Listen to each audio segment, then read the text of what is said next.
of the main reasons we are doing this event is networking. So please talk to each other, make friends, and just be nice to each other.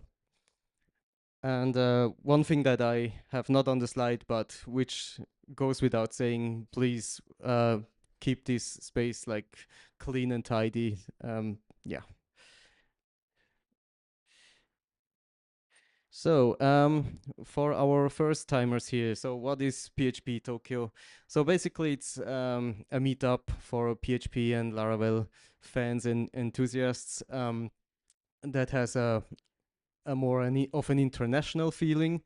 Um, as you can see, I'm I'm speaking in English now, but we will have both Japanese and English talks, and hopefully the real-time translation works. So yeah, feel free to either look at the screen if you need, or use your phone. I think there is a function where you can see the translation on your phone as well. All right. So currently we have 120, 130 or so members on Discord. We are also on Twitter/X and Blue Sky. And so, like I mentioned, this is our second meetup or second event. Last time we had around 40 attendees. I didn't count how many of you are here today, but I think it's around the same number, or maybe even a few more, which is great. And then a small fun fact. Apparently we did a good job last time, because on meetup.com we have a rating of 4.8 out of 5 stars. So thank you.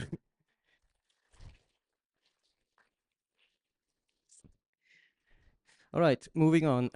We also have to thank our sponsors. Laravel, they give us some swag and merchandising and cool things. BEENOS for letting us use this room.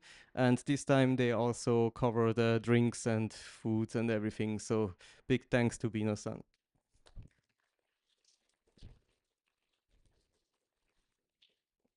Thanks. And lastly, we also started partnering with Native PHP. You might have heard of them, but more about them a little bit later. So, a few announcements. So actually, today is the 30th anniversary of PHP. I mean, who here has been using PHP for more than 10 years? Okay, quite a few.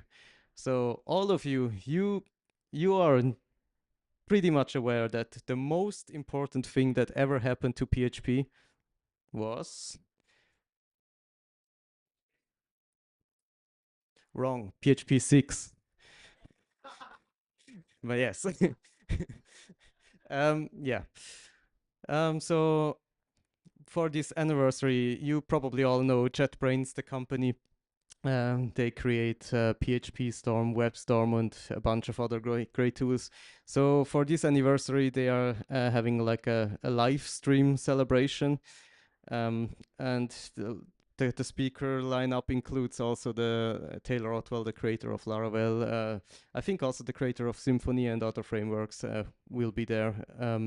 So yeah, feel free to register. It's a free event. It's online, and yeah, it's a little bit late here in Japan, but yeah.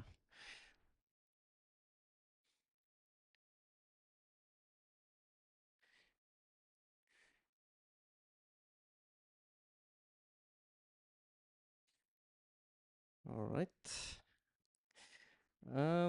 Then, like I mentioned before, we have a new sponsor, Native PHP. They have made quite some progress and achievements lately. So, if you ever wondered if it's possible to write mobile applications, native mobile applications, with PHP, then this is your answer. Yeah, feel free to check them out. And the last announcement is I heard some rumors. Some people say that apparently the Laravel team has made some great progress, and Maybe they are releasing Nightwatch next week. We will never know, but actually we will know, but yeah, check it out. So, all right, then this is the schedule for today. I hope I didn't. Oh, it's time. So yeah, I think without further ado, we can start with the talks. So the first speaker is Takeda-san. 準備よろしいでしょうか。はい。じゃあお願いします。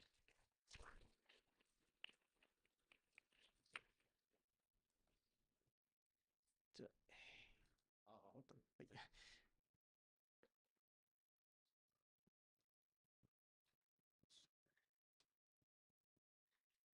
はい、お願いします。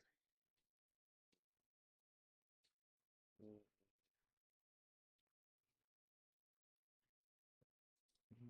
と、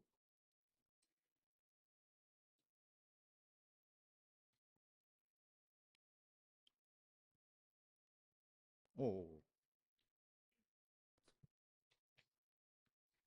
あ、OK。えーっと、んうん。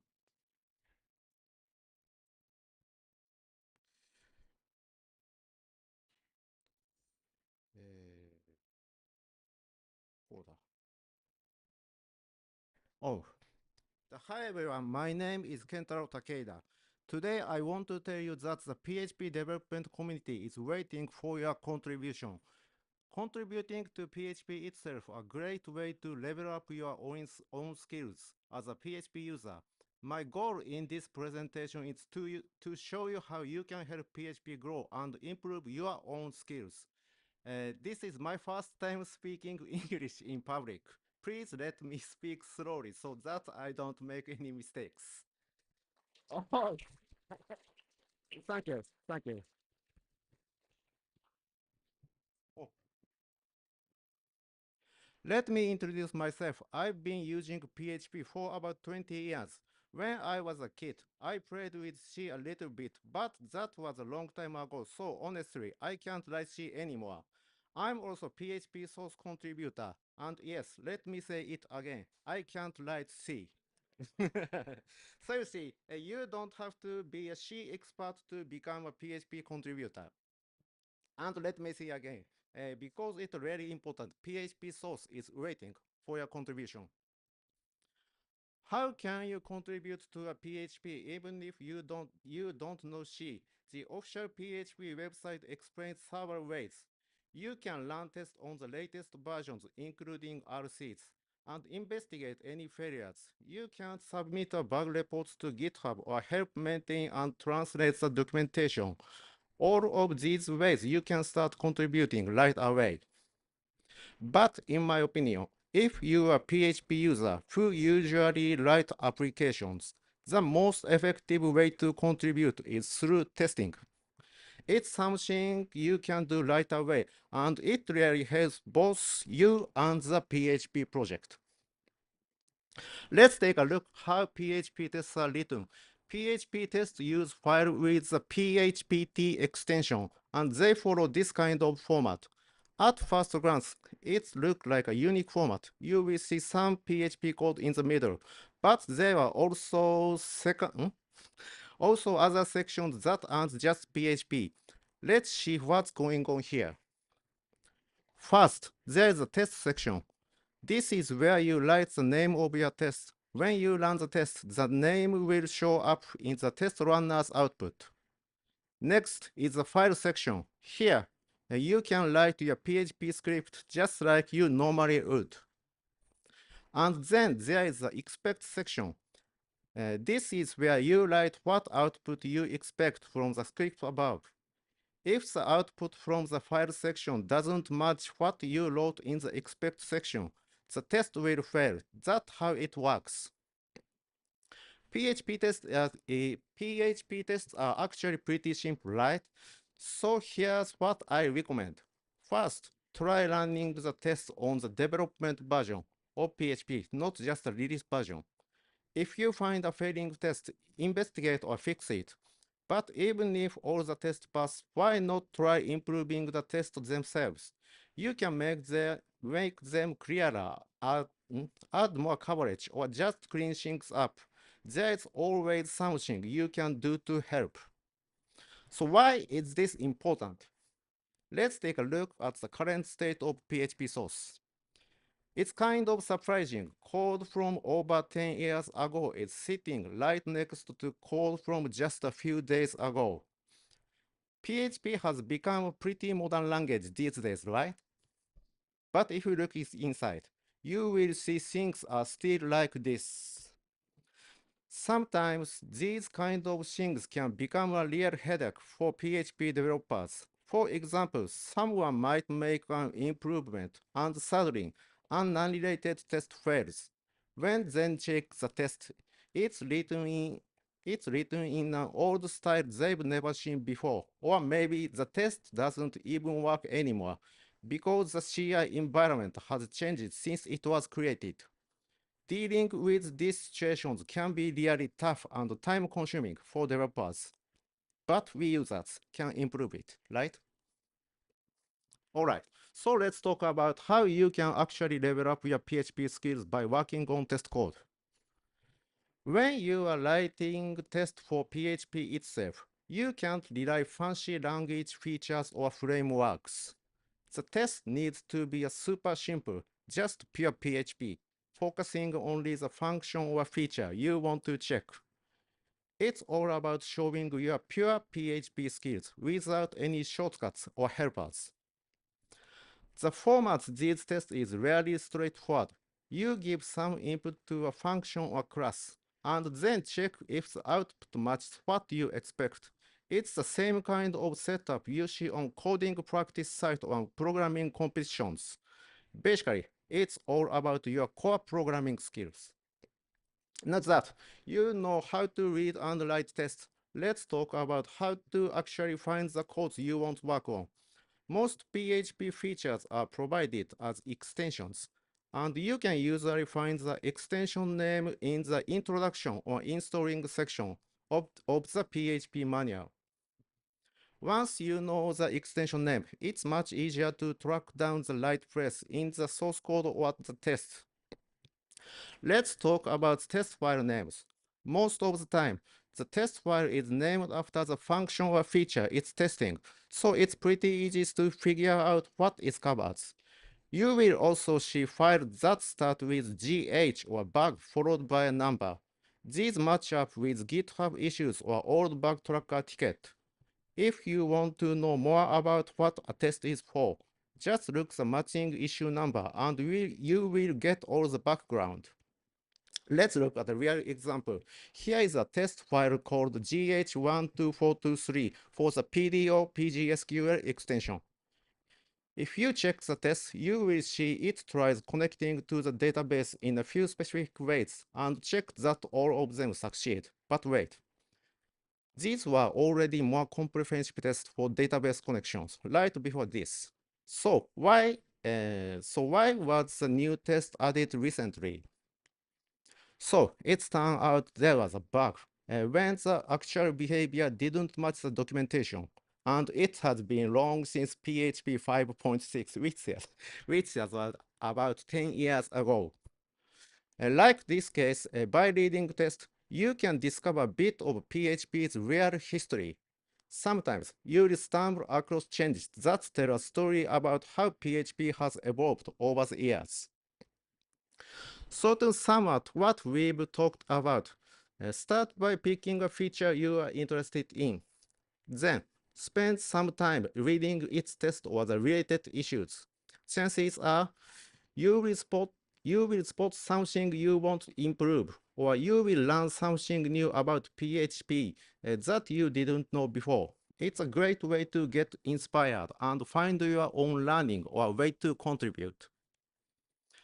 To make things easy, I've shared my own Docker setup that can you just sorry that you can use to get started right away. It even includes all major databases, so you can run tests for things like PDO. Just give it a try. Running the test is super easy. Just run this command and you are good to go. As you start working on this, you'll probably run into all sorts of questions, especially about building or testing PHP itself. Don't worry, there is an official documentation for PHP developers that covers these topics. Some of it might look a bit odd, but that's okay. The basics of building and testing PHP haven't really changed much over the years, so most of the info is still today useful. The method I've introduced so far are exactly what I actually did after I started looking into PHP source.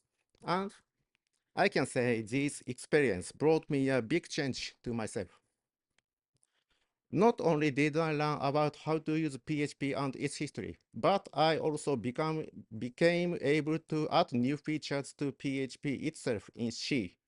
I would like to express my gratitude to the great people in the PHP community who gave me opportunities to learn and improve my skills. And would you like to get involved with us as well? Now let's take the first step together. Thank you. ちょっとここから先、日本語でだいぶ時間が余ったので、ちょっとね、デモをさせてください。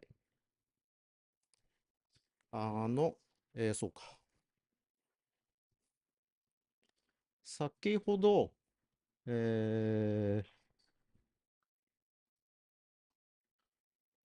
ここか。これで、Docker のセットアップの紹介をさせていただいたと思うんですけれども、実際にすごく簡単にできるので、簡単にできますよっていうところを、はい、簡単にやってみようと思います。簡単なところをお見せするだけなので、あまり大したことはやりません。こうか。これでいいんだな。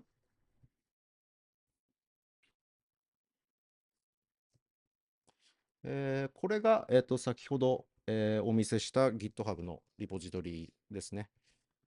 で、やり方は全部ここに書いてあるんですけれども、まず、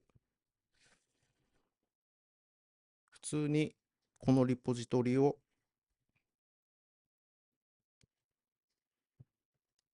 ちょっと大きくしよう。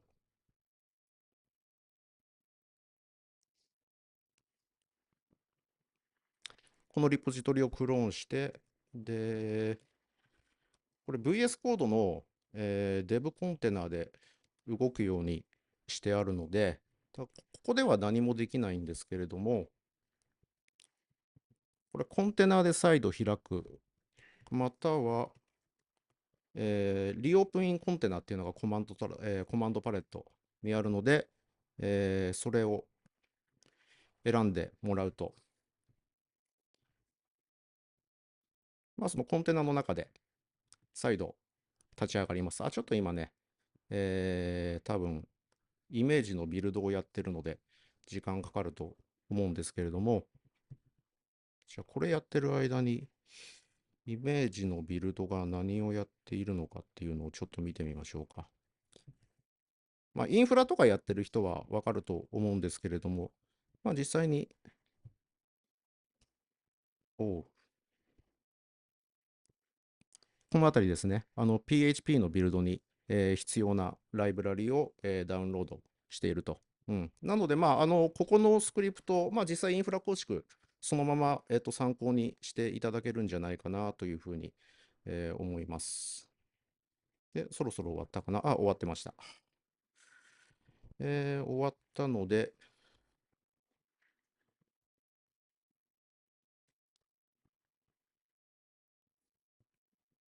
次もここ。もう基本的にはここに書いてある通りに、入力してもらえれば大丈夫です。これはそっか。その前に、ごめんなさい。PHP のソースコードをクローンしないとダメですね。PHP のソースコードをクローンして、で、ここに書いてある内容っていうのは、PHP のビルドのマニュアルに書いてある内容と、まあ、ほとんど同じではないんですけれども、抜粋したような内容になってます。なので、ここ、詳しいことは、はい、PHP のソースコードに全てやり方が書いてあるといったような感じですね。ちょっと時間かかるな。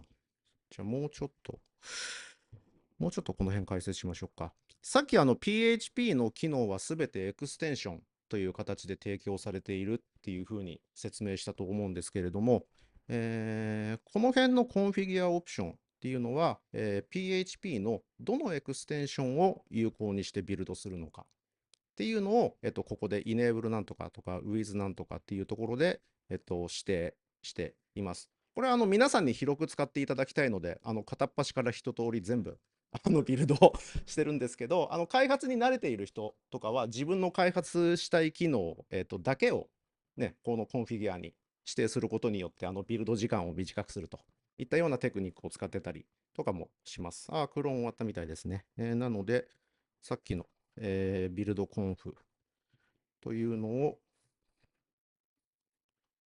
やって、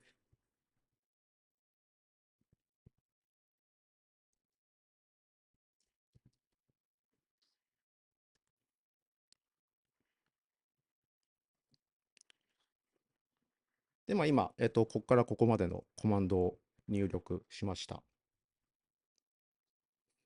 まあ、この辺は、あれですね。今回の話題はね、テストで貢献しようみたいな話題なんですけれども、まあ、よくカンファレンスとかで紹介される、ね、PHP でこう自分でビルドするためにはどうすればいいでしょうっていう内容を、まあ、そのままやっているだけなので、うん。まあ、日本のペチパーの方は、うずらさんとか皆さんご存知だと思うんですけど、うずらさんあたりがいつも紹介しているような内容です。で、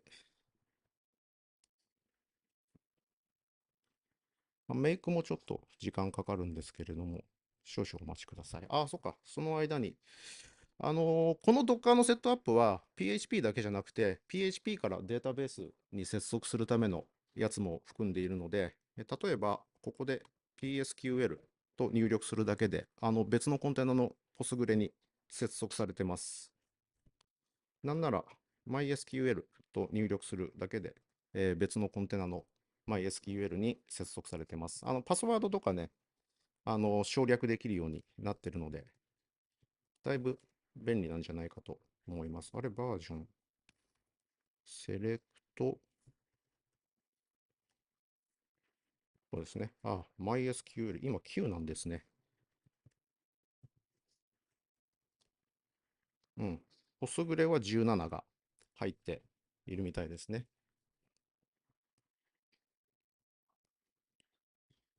えまあ、この辺は、はい、うん、わかる人にはわかるかもしれない。あのー PHP と打つだけで、今ビルドした開発版の最新の PHP が起動するようになってます。だから今だと PHP8.5.0 Dev っていうのが起動されてますね。で、さっきのコマンド入力するんですけれども、run test PHP で、機能の探し方っていうのは基本的にこの EXT、ちょっと小さいですね。失礼しました。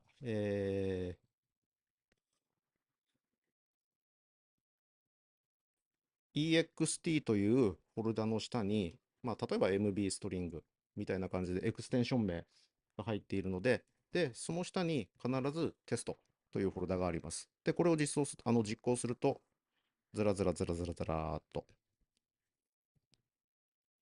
まあ、PHP のサイトには、これ、とりあえず実行してみて、落ちるテストがあったら、報告しようっていうふうに書いてあって、私もそう紹介したんですけれども、実際にはプルリクエストの時に CI が走ってて、オールパスじゃないとマージされないので、ここで落ちることっていうのはないです。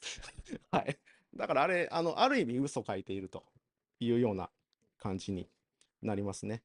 で、実際にこれ、テストの内容、MB ストリングとかは非常にね、入力と出力だけみたいな分かりやすい、テストなので、結構題材としては悪くないと思うんですけど、例えば、これなんかすごいわかりやすいですね。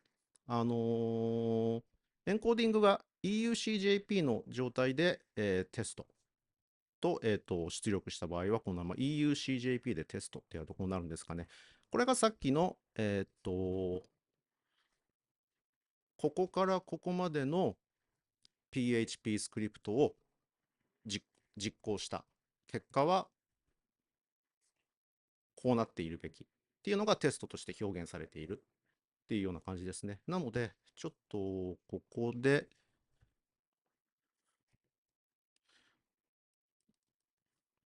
このテストだけ実行すると、当然、成功するんですけれども、ちょっとここ触ってみましょう。こうすると、今適当なことやったので、一致しなくなりますよね。こうすると、無事テストが、フェイルしているというような構造になります。で、このテストを、見てもらうと、一つ一つ、見てもらうと分かるんですけれども、20年ぐらい前の PHPT ファイルっていうのがたくさんありますと。中に PHP スクリプト書いてあるわけですよ、これ。これ。これ。20年前の PHP のバージョンっていくつでしたっけみたいな話になってくるので、つまりですね、こっからここまでで書かれている、PHP スクリプトっていうのが、実は PHP3 向けに書かれたテストですみたいなことがざらにあると。っていうあたりが、結構面倒な、ことになっている。ここであれば C 言語知らなくても、おそらくここにいるほぼほぼ全員っていうのは、何かしらのね、改善で手を動かすことができるかもしれないと。言ったようのが、今回の、私の登壇の、内容になります。そろそろおしまいにしようかな。ちょっとアドリブで、デモやっちゃったんで、あまりまとまりがないんですけれども、以上です。ご清聴ありがとうございました。サンキュー。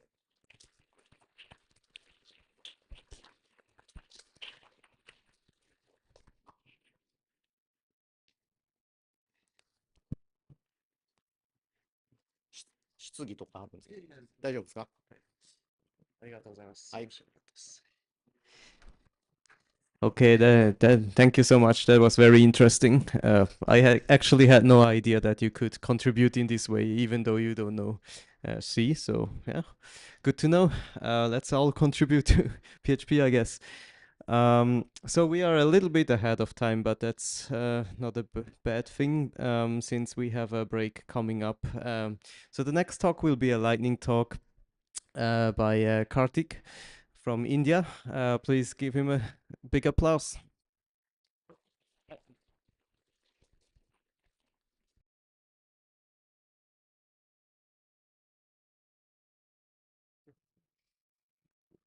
You already have.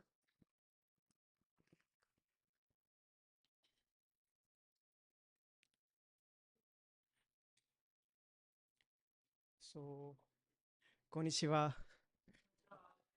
Okay. I'm from India. So, I don't want to give much introduction about myself right now.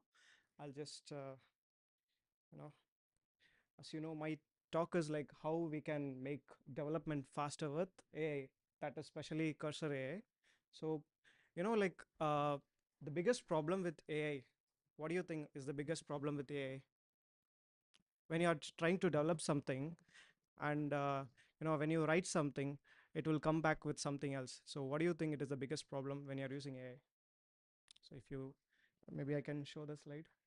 Hallucinations, right? So AI will always think it is right, and it will give you the answers saying it is right. It will never say I am wrong. What you say is you are writing wrong and it is not coming correct. That is what happens every time. So to fix this problem, there is some solutions we can implement, that is especially with cursor AI. So I'm going to show a quick demo how we can use AI. And again here, we are going to write test cases mostly. Already there is a demo about test cases, and this is also going to be about test cases. Okay. Can you hear me? Well and good. Okay. So for the product which I'm writing test cases is, this is my personal product. I'm building this for like more than 1 year. So it is a software deployment tool. There are so many files in this project. So I'm writing test cases for a very long while, and these are the all the files that is there in this project. So think about this, like if you have never written test cases and you're going to start writing test cases with AI. So still now I have only covered 67%, and how we can make it better and faster is the main goal. Okay, so here this is a code which is part of my project. What it does is, like, in your server it will try to install PHP version which you are planning to like different versions you can install in your server. So what you say is, like, you can specifically say this version you are going to install. So what this particular job does is, it will call this task. I'll say it is an SSH task. It will connect into a server and it will run this task as a root, and it will track the, as per my code, it will track the status of the task, and it will update the few things. So now what happens is, like, let's start writing test cases. I'll give you a quick demo, and I'm going to use this cursor AI. This, I hope you could see. Yeah, this is better, right? You can see it, right? So I'm going to say, please.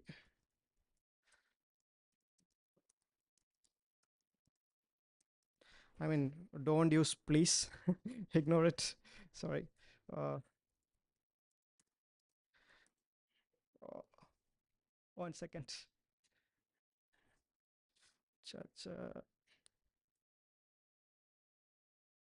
Sorry.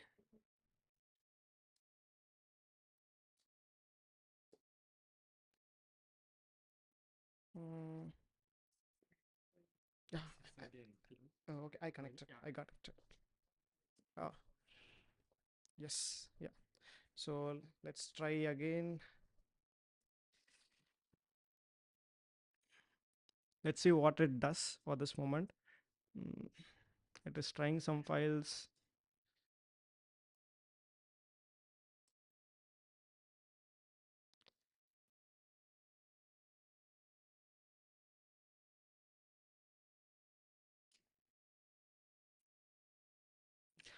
I could say from this, it is definitely giving, gonna give a wrong answer.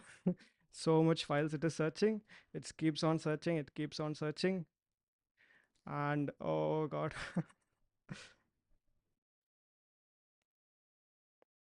Maybe I don't think so. Definitely it's going to give a wrong answer. So it is not needed, all to search all these files. Okay, so let me stop from here. What I have done here is, for this particular, the task, I have written some functions, and I have written in a file called rules. This is the very important thing. So I'll show my rules later. So I have a defined set of rules, like you have to write test cases based on this rule.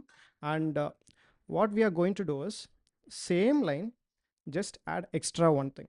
Let's say Laravel testing guidelines. So I have done this, and now let's see what it does.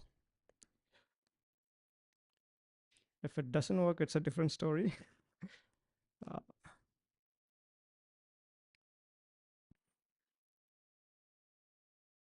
let me.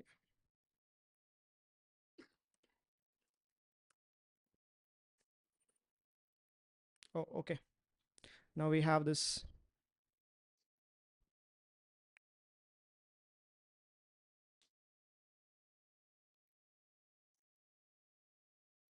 And one more thing, if you see, all the project files are, in a module based design. So every a part of the server, I have split it into modules. So AI will never know, like, where you have to write the test cases. These things happens with your entire project, because everyone will follow a different folder structure for different files, and AI will feel, by it will check the default Laravel structure, and it will write code in that particular part only, because your code is, your own things, right? Again, it is taking too much time. I don't know why, but this is the answer to the, this is what it will run, test cases. It will track the, it went more than that. Let's see again. Oh, okay, it started to write.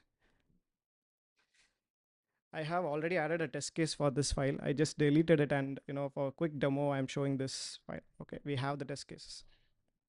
Super bright, like, know much things. What I have here is it visible? Okay, so we have a fake event. I don't think so it is needed. So we have a task runner assert dispatched. So this is the code which I have defined, like fake things. So it can run, it can set up a faker. If you see, it is setting up a faker because we don't want to connect into SSH, right? So it will set up a faker and it will run the task, and this task runs in background. So it's not a it's part of a job, so it runs in a separate queue. Like I use Horizon for this, and it say the actual task is PHP was like that. So if there's a failed thing, then there is an event dispatched, same case. And yeah, so my test cases are very long, so it will take some long time to test, but I feel this is the perfect file for this. But if I don't use this command, think about, I think everyone knows, right? Like it will never use this function. Assert dispatched, like with the task runner, is never going to work. It will try something, it will mock the files, it will try to mock different files, and it will keep on writing test cases. So when you are building a bigger project, so your project is too big, and you have very less developers, it is very necessary to write things faster, and test cases are very good thing to make your project more strong. So I strongly agree to write test cases for all the projects which you create. So with AI you can do it much faster. So for a good example, I started writing test cases, like maybe I didn't start writing test cases before building my project, and all the 100% test cases are built with mostly with AI, and I did it in maybe less than 1.5 months. So that's the thing with Cursor. So how we are able to do this thing is, we have a different set of rules for this AI. So I'll show you a demo of this. I'll show you the rules. So this is the project. Ryutasan actually showed a demo in Laracon. He changed, he changed how we can make it better. Before that, I was using domain-driven design, and later I changed it to modular design because of this his presentation. It took a lot, changing the entire project, which has like thousands of files.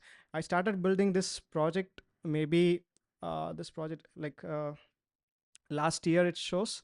So I'm building it for more than a year, and the entire thing I was able to convert into modular design in maybe another 4 months or something, which is super awesome with an AI. And we are only 3 developers in this, myself and my colleague Vignesh and another friend from India. So with 3 friends, we are able to build a bigger project with AI. So super fast and super easy. Now we'll come back to the rules. So I have defined set of rules how we are going to create, and the test cases rules which we followed here is Laravel testing guidelines. So there is a way you can set test cases used in Cursor. You don't want to mention every time, like here I have mentioned this Laravel testing guidelines, right? So you don't want to do that every time. What you can go is, you can say this file you have here, you can say attach automatically. So it attaches to every file which you are using. Also, what you can do is, one sec.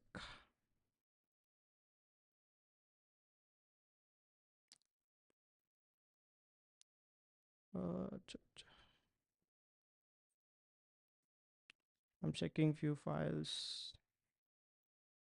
I don't know why it is not showing. Okay, so you can actually attach specific files to specific directory also in Cursor. So it is not like this particular file is getting attached to every part of your project. So it will not get disturbed. So particular folder, if you are writing, like you are going to write a test cases, maybe you can put test.php at the end based on that file, and you can write test cases. And if you see, I have a setup here, write test cases, it should be in pest. Then if I'm using notifier, so generally every SH task which I'm running, I have a notification system that will send a notification with email, Slack, and all these things. So we have to set up notifier fake, because Laravel has something, a different notification thing, but I am using a package kind of, I built my own package. It is on top of Laravel's notifier. So definitely we need to fake something with our package, which AI will never know. So we have notification fake. Then how we can run specific test cases, all these things I have. And we, if you, this is one major issue I faced while building this test cases. So what happens is, like, when you're writing test cases and when there is thousands of files, you can't use factory every time. What happens is, like, you will get up into unique issues, like it will randomly generate a email, and most of the time it will not have that much emails to test it. So what we can do is, we can set the most probably you can set an authenticated user already in your test file, and you can say to AI, always use the authenticated user, don't create a new factory, like that. So that things also you can mention it over here, some toast runner, then task runner, how you have to write test cases. And AI can understand your English. Also, for Japanese people, it understands Japanese as well, so no problem, you can write in Japanese. And then simple. So this is one important thing. What happens is, like, when you're using modular based structure, we will use a different folder thing, like we'll use module colon colon. AI will never know how to use that, and inertia will be not able to find this file. So that time, I don't want to go every time to the test case and say you should not search for the particular file. You just, anyway, it is going to work, so ignore that. And yeah, that's it. And few, for everything, I usually used actions button before. So to convert my action classes, I have this file. Then so many jobs, if you want to test a job, then some coding standards, these are basic files. So if you are doubtful, like how you want to write this file, if you are how to start, if you don't know, what you can do is, you just simply write so many test cases, whatever you want. And at the end, cursor gives something called generate cursor rules. Write a rule for this.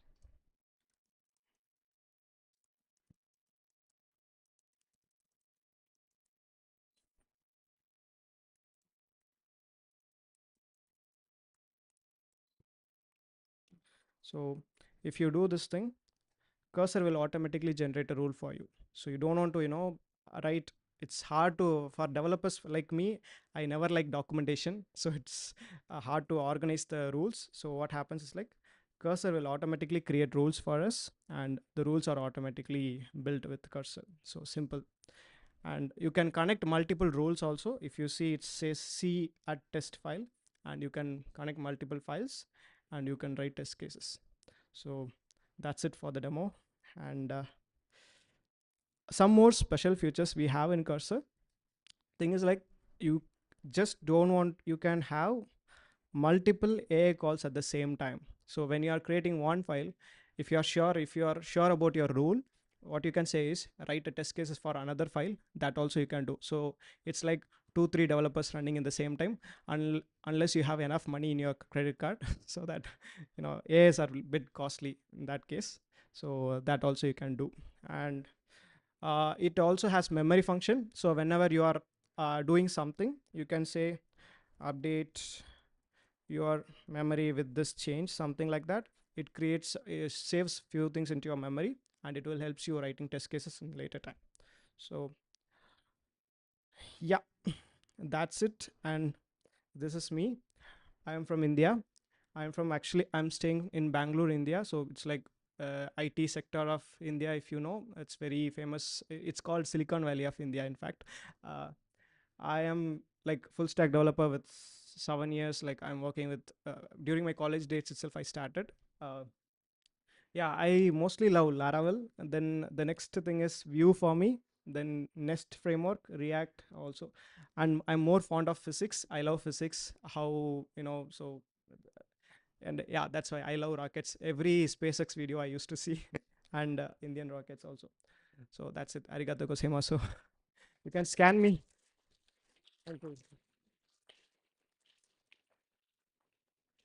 This is my website link. So there will be social links over there. If you want to connect with my Twitter account and all these things, you can scan this thing, and there will be a social link. There is my LinkedIn profile, as well as Twitter profile, X profile. You can follow me. That's it. Thank you. Thank you so much. Yeah, thank you so much. That was very interesting. I think that's something we probably all use. like a cursor or some sort of AI assistant tools. So yeah, thanks.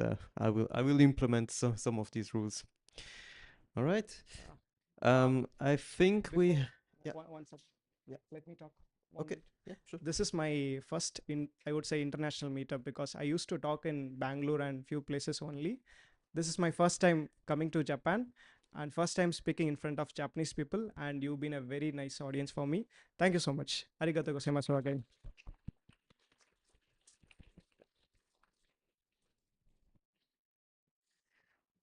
All right. Yeah.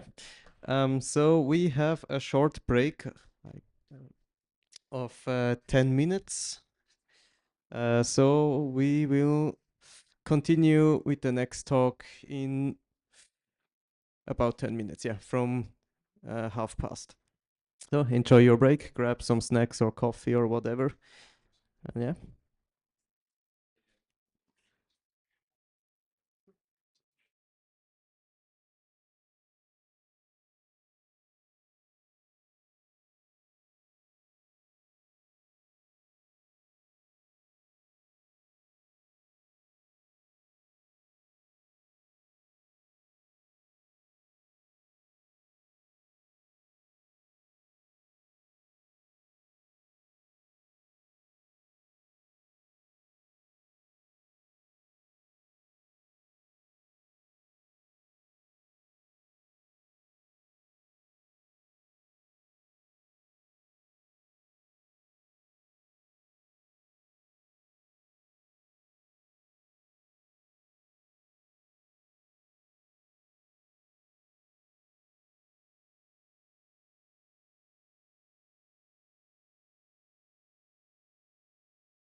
Okay, so we will have another lightning talk by Tanabe-san.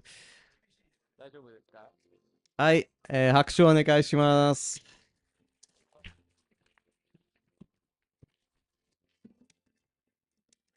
Baby, it's been good to get away and leave it all behind.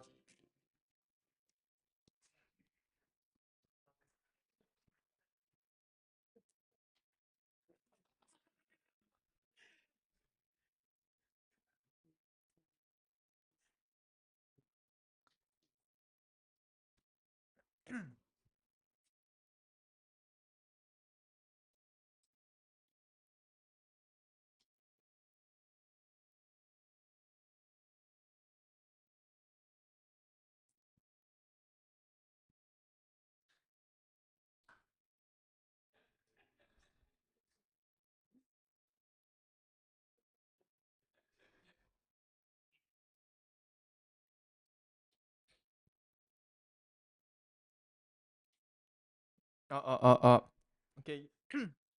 Hi everyone, I'm Shohei Tanabe from BEENOS Inc. This is my first time presentation in English, so I'll do my best. Okay? Thank you. Okay, today I'll be talking about how Japanese law kills my Laravel dating app. Okay, let's dive in.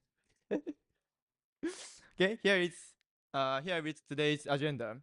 Why I decided to build this app. Why must to launching it? The story of almost getting arrested. Lessons learned and takeaways. Okay, I'll quick introduce myself. I'm Shohei Tanabe, a new graduate engineer at BEENOS Inc. I started with PHP Laravel in college, built several side projects, and now developed AI workflow agent to automate processes. I look forward to learning and growing with you all. Alright, so here is why I decided to build this app. First off, I came up with the idea right after my breaking up with my girlfriend. Okay?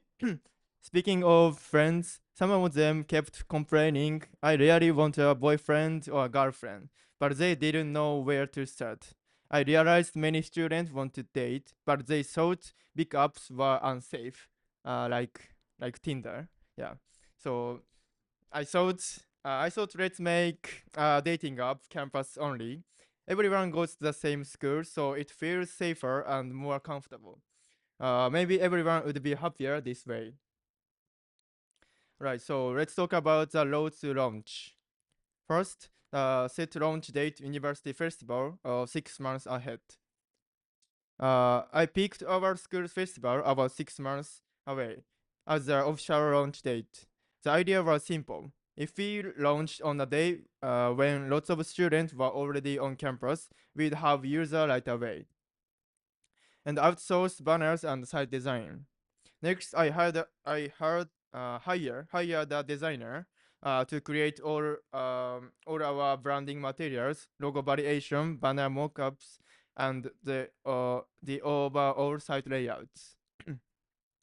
And booked the festival sponsorship and ad placement. I became a sponsor for the university festival and arranged to place our art on stage banners and in the official event pamphlet. And last, developed the application. Using AI tool, yeah, I pushed through and somehow developed the app, handling front end, back end, and the infrastructure, all by myself and finishing the app in 6 months. Okay, the finished app is called Shinder. I built it with Laravel's Blades templates and styled it using Tailwind CSS. I containerized the app with Docker and hosted it on AWS EC2 for the server, RDS for the database, and S3 for the image and assets. This setup keeps Cinder running smoothly and ready to scale as more students join. Alright, so everything seems to ready banners at the apps itself. But 2 weeks before launch, I ran into a big problem. So I discovered the dating site regulation law in Japan. So what is a dating site regulation law? So first, the purpose is simple. It exists to protect the minorities and prevent criminal crimes related to online matching. Um, next, the key requirements. You have to notify the police and file the paperwork before you launch. Your app must implement ID upload and verification. So you must store user registration and message logs. So everything must be recorded and kept available for inspection if authorities request it. So here are two real examples of operators who were arrested. February 2017, the operator of Toshue Friends was arrested because they ran the service without ever filing the required notification with the police. And also, August 2017, Tutok arrested. Arrested for the offering the matchmaking service that was never registered under the law. So these cases show that if you launch a dating platform without completing those legal steps, you can face serious criminal charges. So when I learned of the law's requirements and realized my app wasn't completed, I don't want to get arrested. So 2 weeks before the festival, I realized the app broke the law. Even though the app banners and ads were all ready, I had no choice but to cancel. Yeah. So here is a takeaway. So before you start coding, check the law first. Yeah, it only takes a few minutes of research to save yourself from a mountain of trouble later. An idea without legal checks can end up sinking your whole project. Okay? Again, before you start coding, check the law first. Thank you for listening.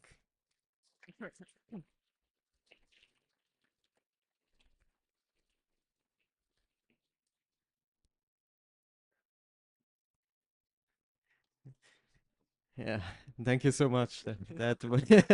Um, I guess I also learned something today. All right. So we are already coming to the last talk of today, which will be a full-length talk. 大丈夫ですか準備。OK。よろしくお願いします。Amitaniさん。はい、拍手お願いします。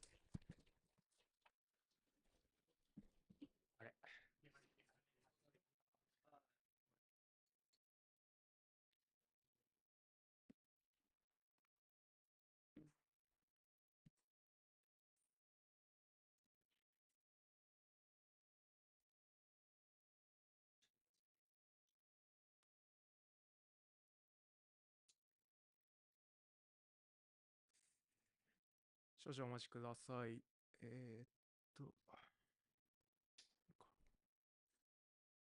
はい、皆さん英語で、発表してチャレンジしている中、日本語で発表することをお許しください。はい。私もこういった場で発表するの初めてなので緊張していますが、よろしくお願いします。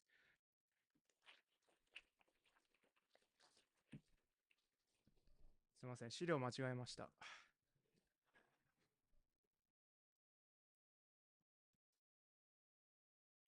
こちらです。ちょっと社名を入れろと会社に怒られたので社名を入れたバージョンで発表させていただきます。はい、エンジャパン株式会社の網谷と申します。よろしくお願いします。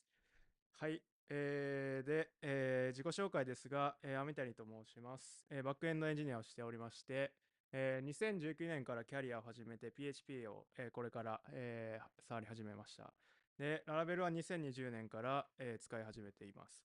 で、前職ではスマートフォンのノベルゲームを、開発していて、現職では、採用システムの開発をしております。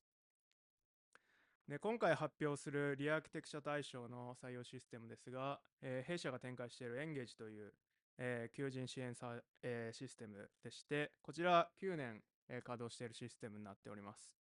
もともと PHP7 で作られていたシステムで、こちら、一部 8.2 に置き換えられたりとか、あとは Laravel 5.6を使っていたのを10に変えたりとか、あともともとMVC と、サービスとリポジトリみたいな構成で作られているサービスでした。でこちらのサービスの特徴としては、企業様が、求人を複数の、採用システムに対して公開できたりとか、あとは企業様が独自の採用ページを作ることができたりとか、あとは採用の、プロセスを、管理するみたいなことができるサービスになります。でリアーキテクチャを、するにあたって、採用システムの開発のつらみって何だろうといったところをちょっと分析しました。で、一番に挙げられるところは、求人のフォーマットが、頻繁に変わるといったところです。こちらは、求人のサービスなんで法改正があったりだとか、あとは求人を求職者の方々に魅力づけするために、頻繁にこういった求人のフォーマットが変わって、求人の項目が追加されたりとか、雇用形態が追加されたりみたいなことが頻繁に起きたりします。これに伴って、テーブル定義を修正したりとか、あとは求人の作成フォームの修正だとか、あとは求人の公開、掲載状況、掲載に関する条件が、変わったりするので、それに関するビジネスロジックを全コードベース中から探して修正するみたいなことをしたりとか、あとは求人のフォーマットが変わったら求人の表示するページに関しても修正しないといけない。で、挙げられる問題としては、こういった機能修正があった場合に、どのテーブルやカラムを修正すればいいのかっていったことを都度、調査しないといけないですし、あとはコードベース中のどのコードを修正したらいいのかっていったところを調査しないといけない。また、機能修正に、伴って、どの機能に対して影響があって QA をすべきかみたいなところが、都度調査しないといけないといった問題がありました。ここで、リアーキテクチャのチャレンジとして2つ、考えました。まず、システムのドメインに関する、関心事、つまりテーブルであったりカラムであったり関連するデータのプロパティであったりドメインロジックなどを、一つの、よくルール付けされたモジュールの中に集約するっていったことは一つの目標としたのと、あとはドメインの関心事ごとの、各システムにシステムに内包された機能を特定するっていったところをチャレンジしました。で採用した、アプローチに関しては、こちらになります。設計面に関してはイベントストーミングであるとかユースケース駆動開発であるとかドメイン駆動設計を採用しました。で実装面に関してはモジュラモノリスとクリーンアーキテクチャを採用しました。でまずイベントストーミングではシステムの機能とオブジェクトを分析することをします。でこのように、結構簡略化した図なんですけど、イベントストーミングではこの濃い、一番、各その3つのカードの集まりの中の、濃い黄色、で表されたシステムに関するイベントですねをまず、分析します。で次にそのシステムのイベントを発行するオブジェクトを特定します。でその次に、イベントを発行する実際のドメインロジックですねを、発見します。例えば一番左の例でいくと、求人を作成するみたいな、求人が作成されたっていうようなイベントがあって、それを発行するオブジェクトとしては Job という、オブジェクトがあって、でドメインロジックとしては、求人を、作成するみたいなドメインロジックが含まれることになります。でこの、オブジェクトのことを集約と、呼んでいます。で次に、各集約を発見できたら、システムの、各コンテキストに、集約を分類します。ここでは、求人と、応募者の管理という2つの、コンテキストを発見して、その中に集約を、分類しました。イベントストーミングを行ったことによって結果としてはシステムの、既存システムのドメインロジックと集約を、見つけることができました。そしてその集約が含まれる、境界づけられたコンテキストを発見することができました。で、次のアプローチとしてユースケース駆動開発ではシステムのユースケースを分析します。で、ユースケース駆動開発でははじめに、ユビキタス言語を使ったドメインモデリングを行います。こちらは、ユビキタス言語というのは、システムの各コンテキスト内で使われる用語のことで、こちらの分析を行うことと、あとは、その用語間の関連ですね。ハズア関係とイズア関係といった、簡単な関係で、用語間を結びつけます。例えば、企業は求人を持つし、無料求人は求人であるみたいな関係を定義します。で、次に、先ほど分析したユビキタス言語を使って、システムのユースケースをユースケース図に、作ります。まずは、システムのユースケースを、分析して、ユースケースを使うアクターを分析します。例えば、求人を作成するといった機能は、企業が使うもので、あとは、求人を審査するといった機能に関しユースケースに関しては管理者というアクターが使うことになります。各ユースケースに対してユースケース記述といったシステムとあとはアクターのやり取りを明確に記述したドキュメントを各ユースケースに対して作成します。で、ここまででユースケース駆動開発で得られた結果としては、まずユビキタス言語のドメインモデルでは、このシステムのステークホルダーが使用する用語を、同じ用語を使うように、持っていくことが、できました。また、先ほど、こちらのドメインモデリング内で日本語圏の特有の問題なんですけど、日本語のその、ユビキタス言語の、定義と、開発時に各開発者が、英語に変換する際に、その開発者によって別の英語を使ってしまうみたいな問題があるので、日本語と英語どちらも定義するっていったことを、しました。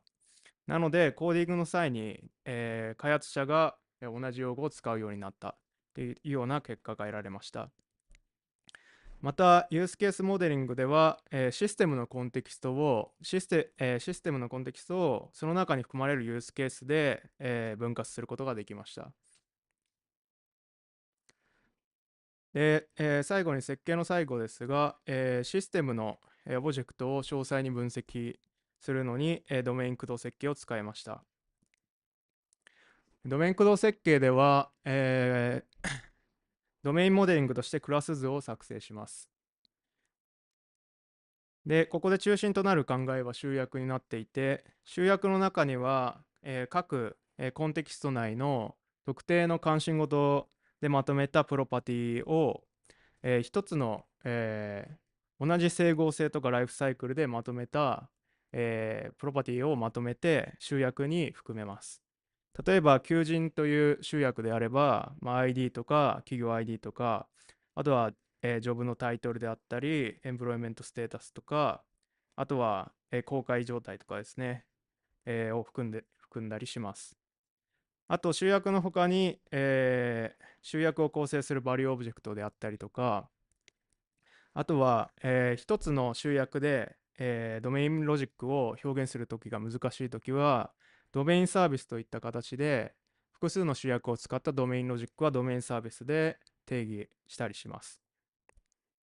あとはドメインロジックによって発行されるイベントを、こちらのイベントとして、定義します。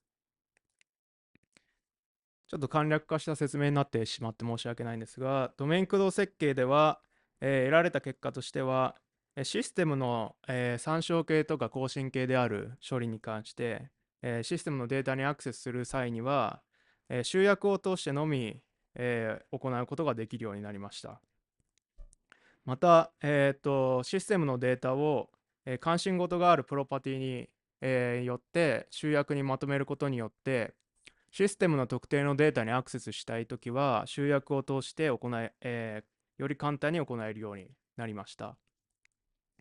また、プロパティを同じ整合性であるとか、ライフサイクルでまとめることによって、集約にまとめることで、データの更新を行う際に、開発者が、都度どの、テーブルを更新したりとかどのカラムを更新したりっていったことを都度開発時に意識しなくても、良くなりました。でここまでで設計の話だったんですが、実装面ではモジュラーモノリスとクリーンアーキテクチャによって実装を行っていきました。モジュラーモノリスでは先ほど発見した、コンテキストを使って、コンテキストと対応したモジュールとして、システムをまず複数のモジュールに分割しました。で各モジュール内には、クリーンアーキテクチャを元にした複数のレイヤーで、分割しております。まず最下位には、ドメインモデルで分析した、ドメインモデルを実装したドメイン層があり、その、上位にはユースケースを、実装したアプリケーション層、こちらはドメイン層に依存できます。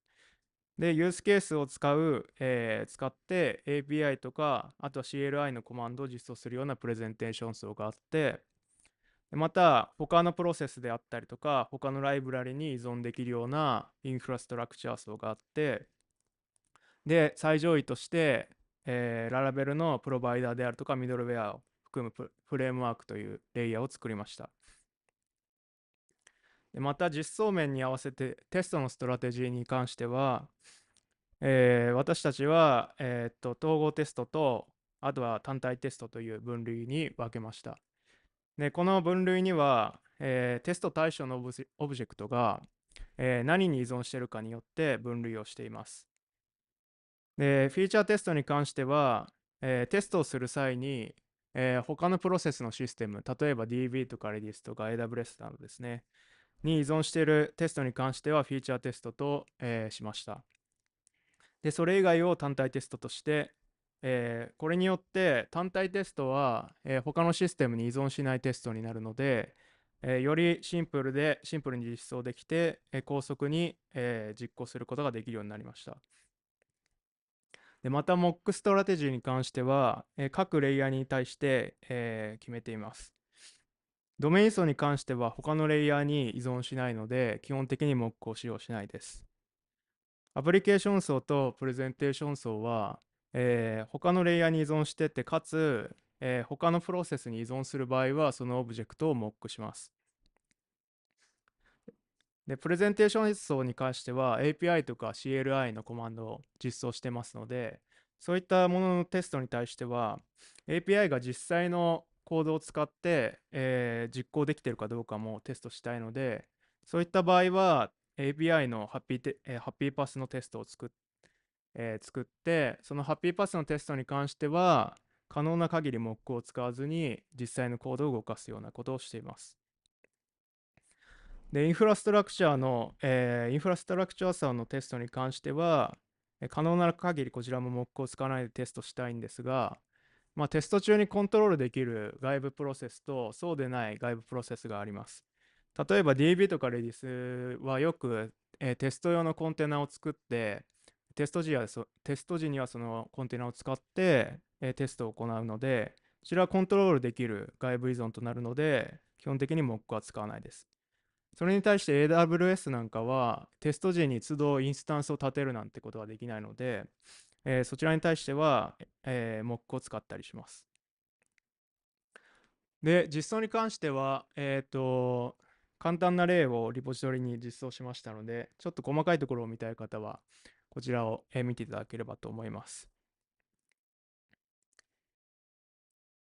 ですね、こちらの実装の中では Laravel Modules といったライブラリを使ってまして、エンゲージのリアーキテクチャでも使ってますが、Laravel Modules を使うことによって、一つのモノリスアプリケーションを複数のモジュールに分割して、各モジュールはそれぞれ単体のモノリスみたいな感じで扱うことができます。でここまで実装面でモジュラーモノリスとクリーンアーキテクチャで分割することによって、システムをモジュールと複数のレイヤーに分割することができました。で、各レイヤーとかモジュールに関しては、依存の方向を制限しています。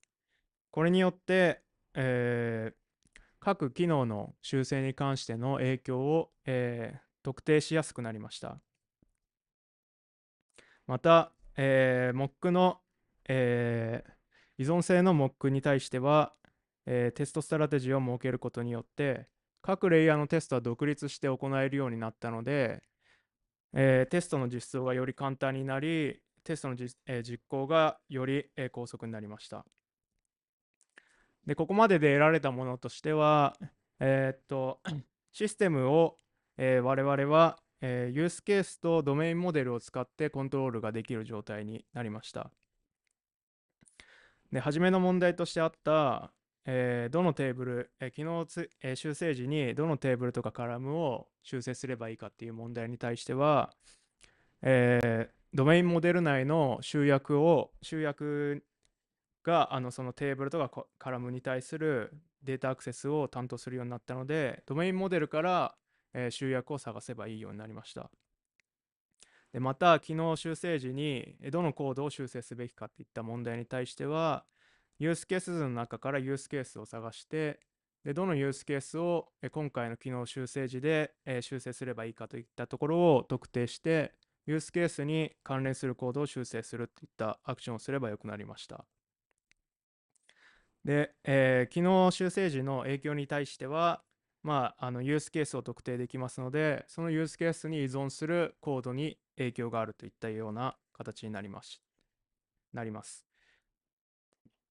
で、今後の課題としてですが、まずパフォーマンス面で、懸念点があり、データ数が少ない場合は、集約を通したデータアクセスで、問題解決できるんですけど、例えば1万件とか10万件とかに対するデータのリードであったりアップデートに、バッチによるアップデートとかですね、に関しては、ちょっと集約で都度オブジェクトを作ってみたいなところだとパフォーマンス点に懸念があるので、こういった場合は専用のクエリを作るとか、クエリサービスでデータを取得したりとか、専用の更新系のクエリを作ったりするんですけど、そうなってくると、せっかく集約にデータの管理を任せて、でドメインロジックも集約内に収めたんですけど、それがクエリに、はみ出してしまうといったところがあるので、今後はそのクエリ間、パフォーマンスを意識したクエリと、あとは集約間で、どの集約にそのクエリが、対応しているかですね、によって、そのクエリのデータアクセスと集約のデータアクセスを、1位に管理できるようにしたいと思ってます。で、また、他のチームメンバーですね、他の開発者に対してこれらの、手法を伝える、一緒に、この手法で、開発していくっていったところも今後の課題になってきています。で、あとはエンゲージのまだ一部の、コンテキストのみ、リアーキテクチャできている状態なので、そのリアーキテクチャ範囲を、今後拡大していきたいといったところも課題になります。はい、ここまでが発表になります。ありがとうございました。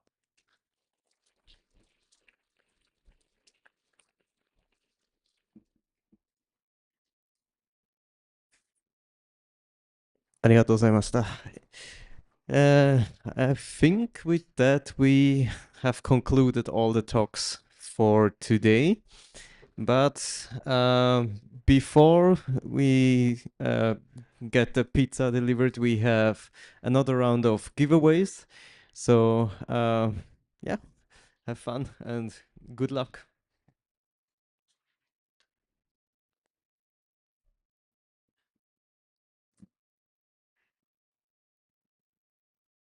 Hey buddies, thanks for joining us today. My name is Ryuta Hamasaki. I'm a software engineer at Laravel core team. So today, as last time, we've got some gifts and giveaways from the Laravel team, and we're doing some fun quiz game related to PHP and Laravel. So please scan the QR code and join the game. And I think you need to enter your name, and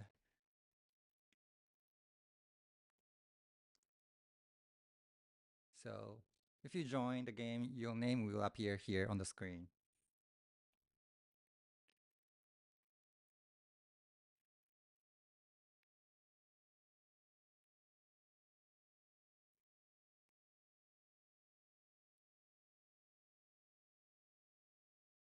Nice, many names are coming up here.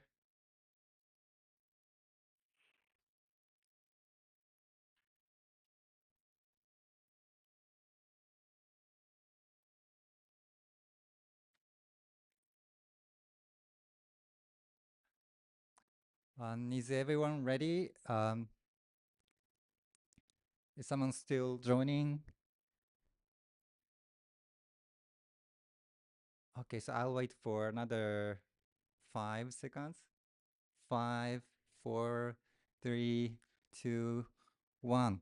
Okay, so we're gonna do 5 quizzes, and each of them have 4 options. So it's gonna ask some questions about PHP and Laravel, and you would choose one answer that you think is correct.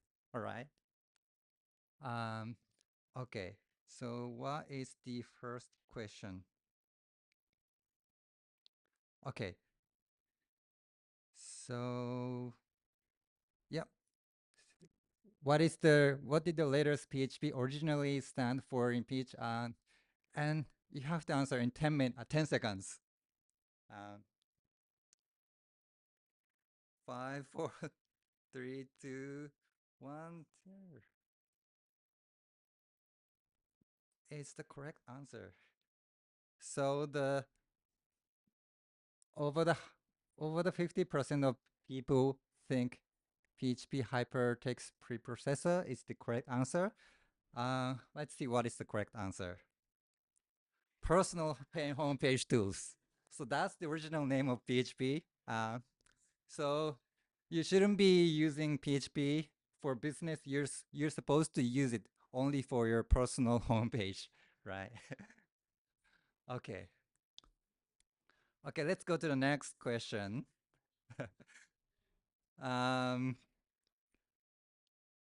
So far, oh, okay, okay.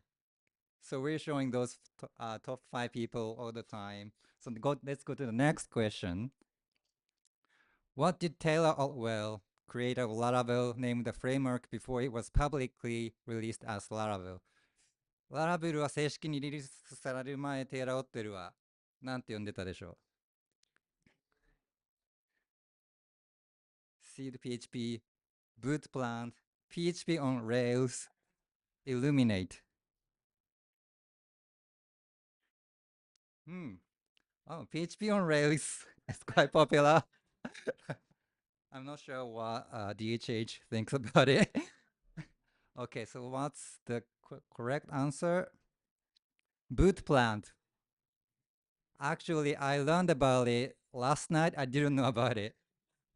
And there is the evidence of this.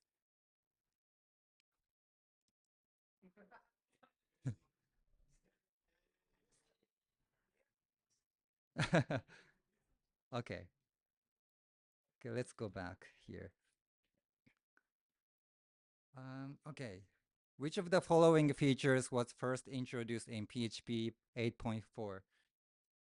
PHP 8.4で追加された新機能はどれでしょう？ Property hooks, read-only classes, enums, or fibers? 2, 1, 0. Okay. Property hooks is the most popular answer. Read-only classes. Yeah. Okay. Yeah. Property hooks. Yeah, it makes, defining getters and setters in your PHP classes much easier. Yeah. So, yeah. The next question is also about Laravel. Which artisan command spits out a random motivational quote every time you run it? そう実行するたびにランダムな名言を表示するアーティサンコマンドは何でしょう？これララベルインストールしたら勝手についてくるコマンドです。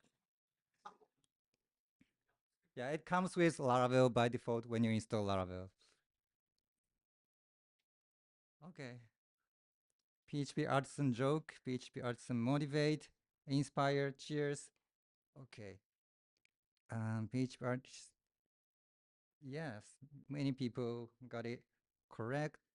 And let's see. Okay.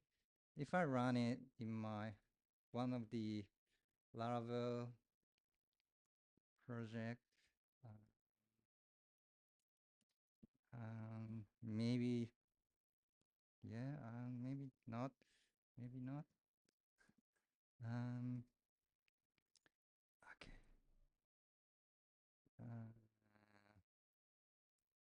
Okay, here.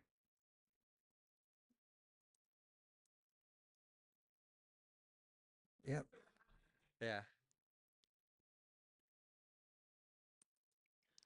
Maybe again. Yeah. So this is the most popular artisan command. Okay, so last question. What's the name of Laravel's first-party monitoring slash observability tool that Laravel team is currently working on? So Laravel チームが現在開発中のモニタリングツールの名前は何でしょう？ Laravel Pulse, Laravel Telescope, Laravel Nightwatch, or Laravel Telemetry?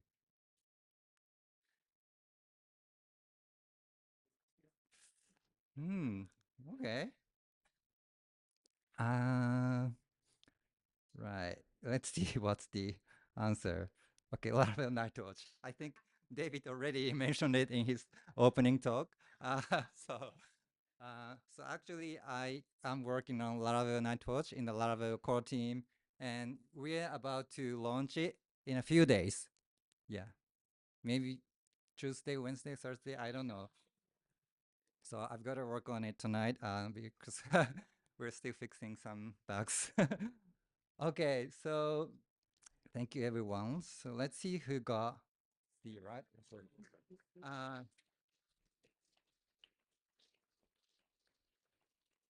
Okay, so we're gonna give away some gifts to those 5 people. So please come to here if you're on the list. ここに載ってる方にプレゼントを渡すので、ぜひこちらに来てください。So this time we have some PHP hats and PHP t-shirt and some Laracon t-shirt, Laracon Australia t-shirt, and this is from David actually. バイリンガル IT エンジニアの英語を使ってやりたい方はぜひいいと思います。じゃあこの順番で好きなやつ選んでください。はい、ここにもあります。PHP T シャツ結構でかいやつが多いので、サイズ見てください。時間かかるって聞いてなかったから、1問目すっごいそう言うの忘れてました。でもすごい2番。Okay. Yeah. Is it okay?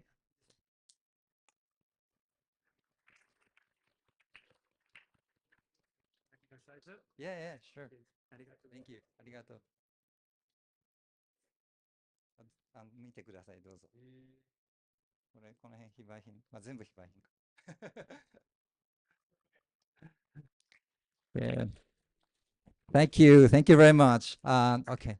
So I'll give it back to David.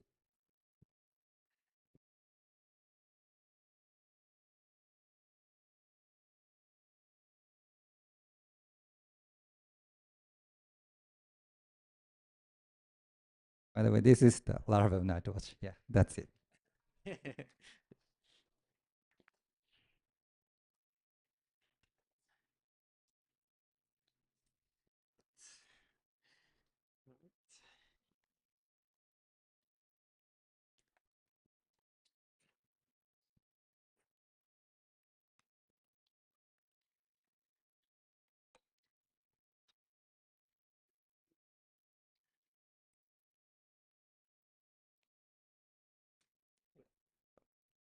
Okay, so yeah, thank you so much to like all the speakers and the organizers, the sponsors, and of course everyone that attended today.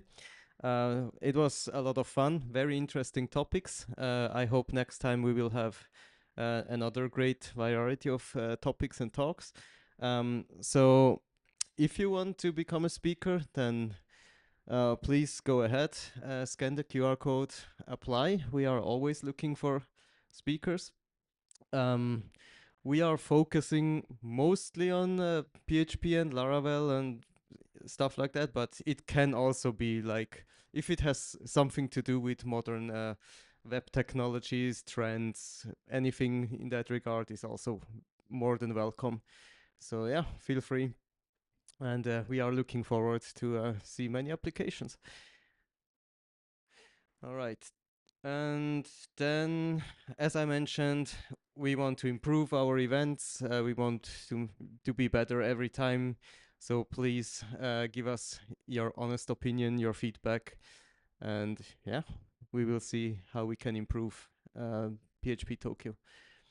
So thank you very much for coming again. I think we will have some pizza and beer and drinks after that. But before that, just like last time, I would like to take a picture with everyone. Maybe we can make some space over there. Yeah, but that's it. Thank you very much.